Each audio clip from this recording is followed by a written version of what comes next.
चौरी चौरा में दुर्गा पूजा की चारों तरफ धूम मची रही। दुर्गा अष्टमी के दिन नगर पंचायत मुंडेरा बाजार के छावनी मोहल्ले पर बच्चियों द्वारा तांडव नृत्य और डांडिया प्रस्तुत किया गया, जहां लोगों को खूब भाया। तो दोस्तों बने रहे हमारी खबर के साथ।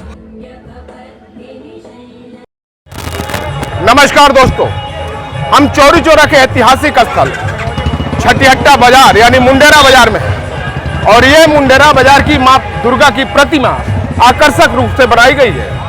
हिंदू सनातन धर्म में मां दुर्गा की पूजा बड़े ही धूमधाम से की जाती है। शारदीय नवरात्र में यह पूजा और भी विस्तृत रूप से की जाती है।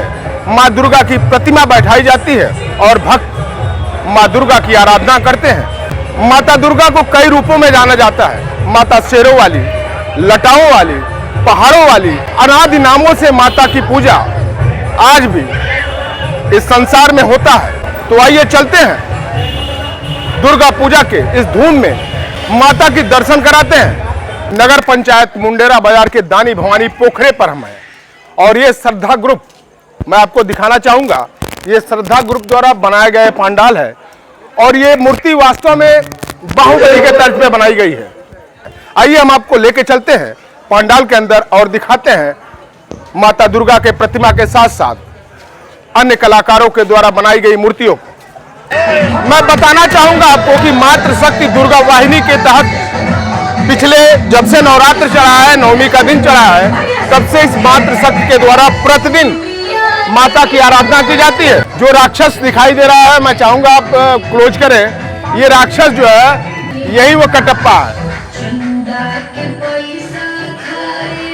चूंकि इस बार की माता दुर्गा हाथी पे सवार होकर आई हैं, तो कलाकार द्वारा हाथी की प्रतिमा भी मां के साथ बनाई गई है। बहुत ही सुंदर प्रतिमा है और वास्तव में तारीफ के काबिल है। माता वैष्णो से चाहूंगा कि आने वाले तमाम भक्तों की सभी मनोकामनाएं पूर्ण करें। ये भव्य प्रतिमा जो बनी है मुंडेरा बाजार में, इस प्रतिमा को बनाने में कितनी खर्च आया होगा? लगभग 1 महीने लग गए हैं और लगभग 200 बांसे लगे हैं और गोरखपुर से कलकत्ता कारीगर द्वारा बनाया गया है और माता जी का प्रतिमा ही दूर से आया है बनके। लगभग इसमें समथिंग 4.5-5 लाख रुपये लगभग खर्ची हुई है। मुंडेरा बाजार के साईं मोहल्ले में हैं हम। यहाँ बगल में संत साईं सैनिक स्कूल भी है और यहाँ एक प्रतिमा आकर्षक का विषय बनी हुई है। कलकत्ता की मां काली के रूप में यहाँ मां दुर्गा की प्रतिमा स्थापित की जा रही है।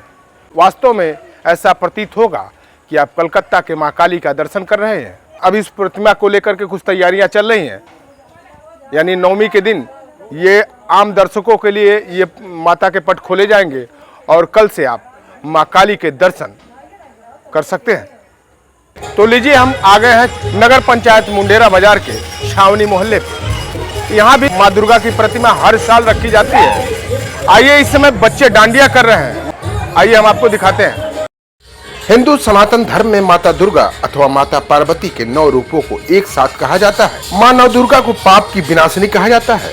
माँ नवरात्र में ही अपने भक्तों के घर उनके कष्ट हरने आई थी। वैष्णो देवी के मंदिर में हर साल करोड़ों श्रद्धालु मत्था टेकते हैं और आशीर्वाद लेते हैं। नवरात्र के इस पावन अवसर पर आज जानते हैं मां शक्ति के वैष्णो अवतार और उनके जुड़ी धार्मिक मान्यताओं के बारे में। कटरा के निकट हंसाली गांव में माता वैष्णो के परम भक्त श्रीधर रहा करते थे। संतान न होने से दुखी श्रीधर ने एक दिन नवरात्रि पूजन के लिए कुंवारी कन्याओं को बुलाया। इस आयोजन में माता वैष्णो भी कन्याओं का रूप लेकर कन्याओं के बीच आकर बैठ गयी। सभी के जाने के बाद कन्या का रूप धर कर आई माता वैष्णो ने श्रीधर को पूरे गाँव में भंडारे का निमंत्रण देकर आने को कहा। लौट कर आते समय गुरु गोरक्षनाथ व उनके शिष्य बाबा भैरवनाथ जी के साथ उनके दूसरे शिष्यों को भी निमंत्रण दिया। कन्या के रूप में माता वैष्णो ने एक विचित्र पात्र से सभी को भोजन परोसना शुरू किया। भोजन परोसते हुए जब वो कन्या भैरव के पास गई, तब भैरवनाथ ने कहा कि मैं तो खीर पूरी की जगह मांस खाऊंगा और मदिरा का पान करूंगा। माँ ने भैरवनाथ को समझाया और कहा कि यह ब्राह्मण का घर है, यहाँ मांस मदिरा नहीं मिलेगा।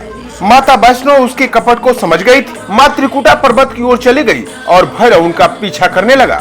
माना जाता है कि भैरव को माता के हाथों से मोक्ष मिलना था, इसलिए भैरवनाथ यह सब कर रहे थे। माँ त्रिकुट पर्वत पर एक गुफा में प्रवेश कर 9 माह तक तपस्या की। पीछा करते करते भैरव इस गुफा तक आ पहुंचा तो गुफा की दूसरी ओर से मार्ग बनाकर माँ बाहर निकल गई। यह गुफा आज भी अर्धकुमारी गर्भजून के नाम से प्रसिद्ध है। गर्भजून गुफा से बाहर निकलकर मां वैष्णो ने कन्या से देवी का रूप धारण करके भैरव को वापस जाने की चेतावनी दी, लेकिन भैरवनाथ कहां मानने वाले थे, क्योंकि उन्हें तो माता के हाथों मुक्ति मिलनी थी। इसके बाद मां फिर गुफा के अंदर चली गई। तब माता की रक्षा के लिए हनुमान जी गुफा के बाहर थे और उन्होंने भैरवनाथ से युद्ध किया। भैरव ने फिर भी हार नहीं मानी। जब वीर लंगूर निढाल होने लगा, तब माता वैष्णो ने महाकाली का रूप लेकर भैरवनाथ का संहार कर दिया। कहा जाता है कि हनुमान जी को जब प्यास लगने लगी तो मां वैष्णो ने पहाड़ पर बाण चलाकर एक जलधारा निकाली थी और उस जलधारा में माता ने अपने केस धोए थे। आज यह पवित्र जलधारा बाणगंगा के नाम से जाना जाता है। इसके पवित्र जल को पीने या इससे स्नान करने से श्रद्धालुओं की सारी थकावट और तकलीफें दूर हो जाती हैं। वैष्णो देवी की गुफा में मां महाकाली, मां महासरस्वती और मां महालक्ष्मी विराजमान है पिंडी के रूप में, और इन तीनों के सम्मिलित रूप को ही मां वैष्णो देवी का रूप कहा जाता है। माता से युद्ध के दौरान भैरवनाथ का सिर कटकर भवन से 8 किलोमीटर दूर चित्रकूट पर्वत की घाटी में गिरा। उस स्थान को भैरव घाटी के नाम से जाना जाता है। जब भैरवनाथ को अपनी भूल का पश्चाताप हुआ तो भैरव ने मां से क्षमा याचना की। माता वैष्णो देवी जानती थी कि उन पर हमला करने के पीछे भैरव की प्रमुख मंशा मोक्ष प्राप्त करने का है। इसलिए माता वैष्णो ने उसे वरदान देते हुए कहा कि मेरे दर्शन तब तक पूरे नहीं माने जाएंगे जब तक कोई भक्त मेरे बाद तुम्हारे दर्शन नहीं करेगा।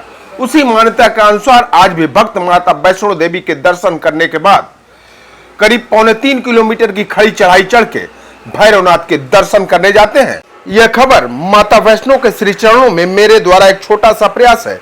दोस्तों, अगर यह खबर आपको अच्छी लगी तो इस खबर को लाइक, कमेंट और शेयर करना ना भूलें दोस्तों। तो मिलते हैं दोस्तों अगली खबर को लेकर। कैमरामैन जितेंद्र गुप्ता के साथ ओम प्रकाश गुप्ता, UP 89 न्यूज, गोरखपुर।